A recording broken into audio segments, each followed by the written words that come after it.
Olá, bem-vindos ao podcast Deuses e Devotos. Meu nome é Marcos André, eu sou professor de História e este é um podcast dedicado à história das religiões.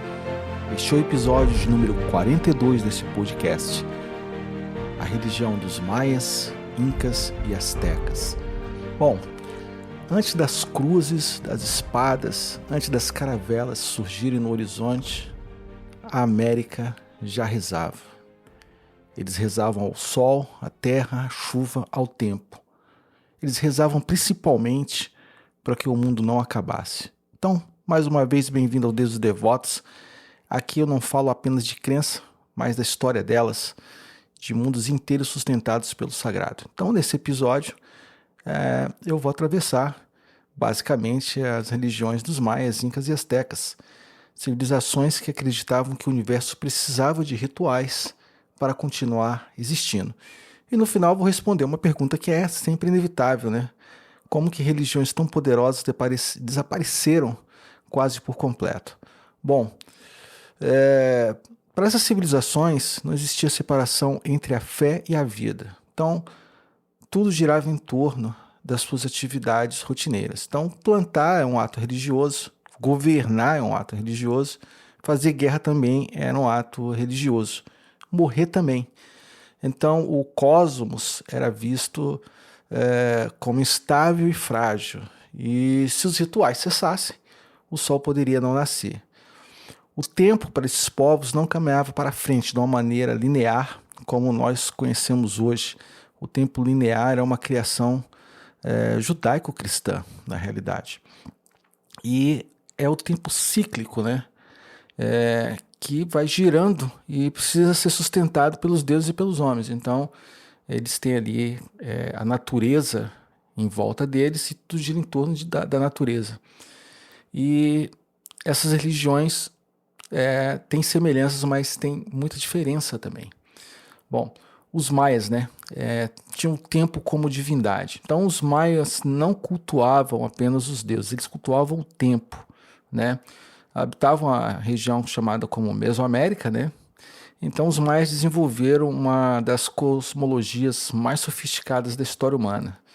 Então são famosos, né, pelos seus calendários, né? Não serviam apenas para marcar o dia, mas para interpretar ali o destino do mundo, né?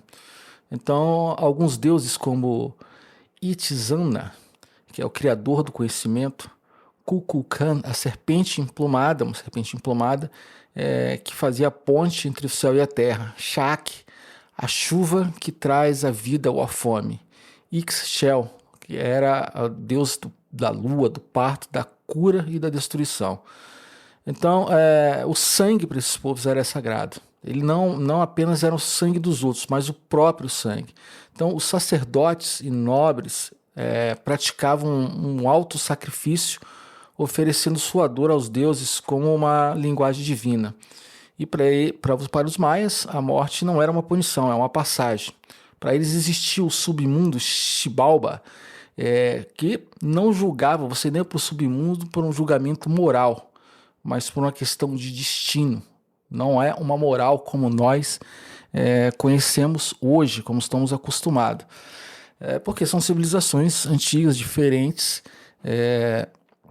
e essas civilizações, com suas culturas, com seus ritos próprios, vão criando aí a questão, por exemplo, a questão de, no judaico-cristão, não matarás, não existe isso. Então você precisa, por exemplo, matar para fazer um sacrifício, para poder agradar aos deuses. E isso não era tido, lógico, como uma questão imoral.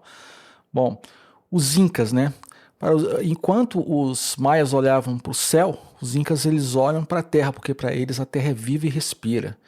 Então, se os maias observavam o céu, os incas ouviam a terra. Ali na região dos Andes, né? Para eles tudo é vivo. A montanha tem espírito, os rios têm vontade e a terra é a mãe de todos, né? Alguns deuses como Inti, o sol, né? Que é a fonte da ordem e do poder. Viracocha, o criador que veio antes do mundo. Pachamama, a terra que nutre e que devora. A agricultura é muito importante, onde nasce a vida. Então a vida é interpretada muito através da agricultura e, lógico, dos elementos da natureza. E o Lapa, que é o trovão, a guerra e a tempestade. Bom, o imperador não governava em nome dos deuses, né? Ele era o filho do sol. Então, haviam rituais, festivais solares, oferendas, né? Sacrifícios de lhamas, né? E em alguns momentos extremos, a capacoxa, crianças oferecidas nos picos das montanhas que são devolvidas puras ao divino. Para eles, esse ato de oferecer uma criança em sacrifício no alto da montanha não é um ato de crueldade, é um equilíbrio cósmico, né? Como falei anteriormente, a questão moral é diferente, porque a vida desses povos era uma vida totalmente diferente da qual nós conhecemos hoje, inclusive em termos sagrados, né? Bom, os astecas, né? Aí é que entra a grande questão. Quando a gente pensa nessas religiões, a gente trata de confundir a questão do sacrifício, né, de tirar o coração, propaganda pelo cinema, né, a questão do sacrifício, da retirada do coração. Os astecas é que praticavam isso, né? Os maias, os incas não praticavam esse sacrifício dessa forma. A retirada do coração é quando o sol precisa de sangue, né?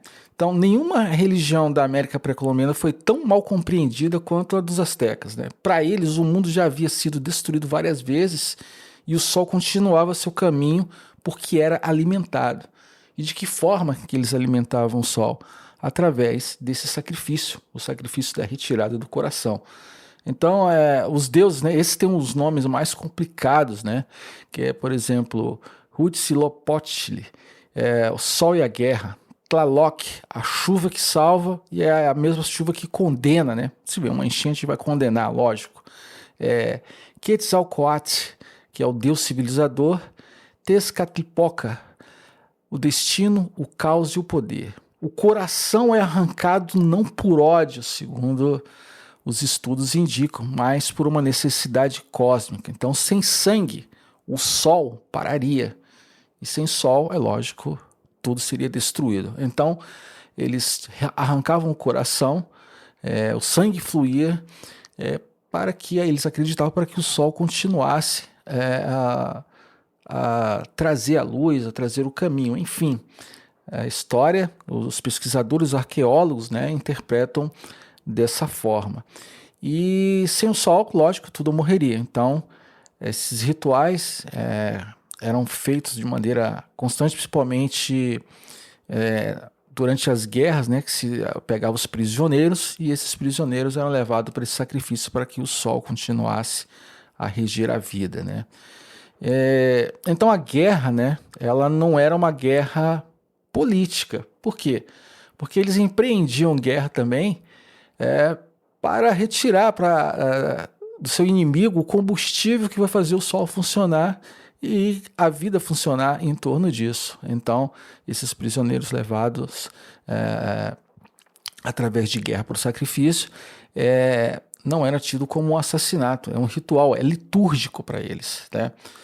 Então, a gente vê que são religiões que elas têm as suas diferenças, né? Têm as suas semelhanças, o elemento da natureza ele está muito presente, mas, como eu já falei em outro episódio aqui, toda religião morre, e isso não é exclusividade apenas de outras religiões. As religiões da Mesoamérica, as religiões pré-colombianas, apesar de ainda ter algumas características hoje, né, dos povos da América do Sul, do México, Honduras, enfim, da América Central,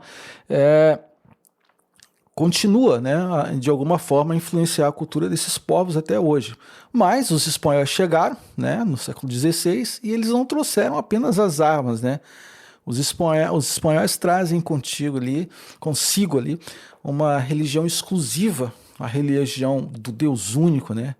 E eles trazem a certeza de que todos os outros, né, que não pensam o sagrado como eles, eram demônios.